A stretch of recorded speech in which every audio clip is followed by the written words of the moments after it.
Do you find it more expensive trying to eat healthier? Hey, in case you don't know me, my name is Jason Chaney, and I'm one half of a husband and wife team, and we're dedicated to helping you reclaim your physical and financial health, and I specialize on the physical side. So today's question we got in today is, I'm needing help and inspiration. Do you find it that buying vegan or even just eating healthier is so much more expensive than junk packet food? I'm really struggling with finances, and how can I be healthy at the same time? Please help. And so look, you're not alone. Like, one thing that people don't know is, like, people didn't get to see my journey as I was progressing these 5 years into a plant-based lifestyle. And in the beginning, it was hard, it was difficult, it was confusing. I remember, because we were in Panama, so transitioning in a foreign country is a lot harder on your budget than it is usually in the United States, because you have more options. So like in the beginning, I was spending like $14 for 7 or 8 ounces of avocado oil, because this expert said, oh, this is the best oil to use. This expert said I need to use this prepackaged vegan product to transition using these vegan cheeses. And it was really hitting the budget hard. It came to where we was almost spending $100 to $200 every week just on food. And I didn't have the money for that to spend at that time, and it was not a good time. And so one of the things that helped me was, me and my wife, we decided to just eat rice and beans. I was like, look, we can't keep spending all this money on all these foods. We need to go simple. And so through eating the rice and beans, it was one of the things that helped us with our 3M approach to transitioning. So here's the thing that you may want to think about. One is, and this is why we created, let me just go here. This is why we created the whole concept of your food home. Because when you're transitioning to a new lifestyle, you don't need to go way off the earth or the things that you know and trying to eat something totally different. Eat things close to your home.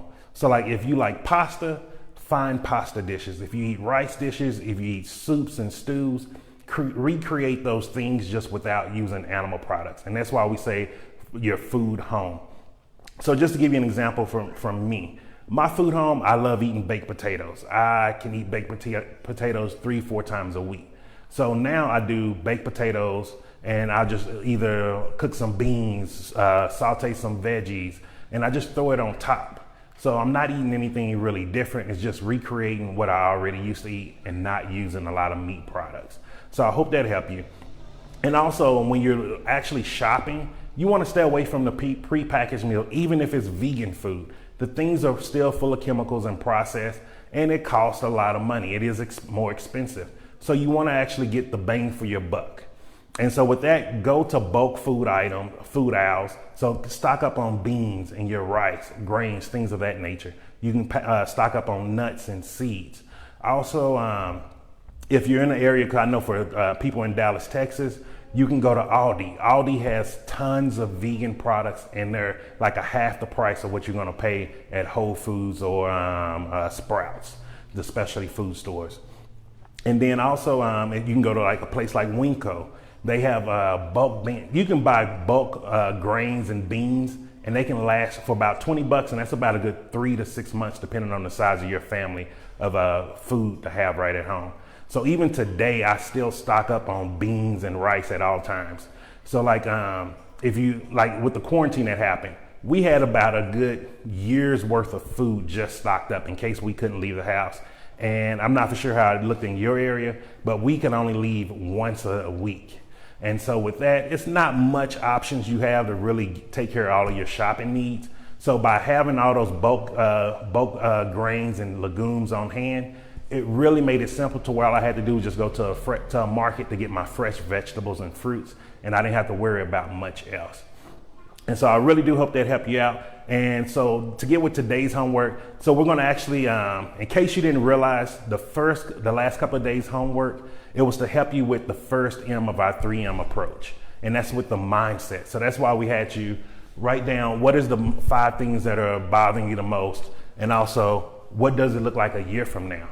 And then from there, the second day I had you, what are some of the negative media sources that's telling you that you can't be healthy?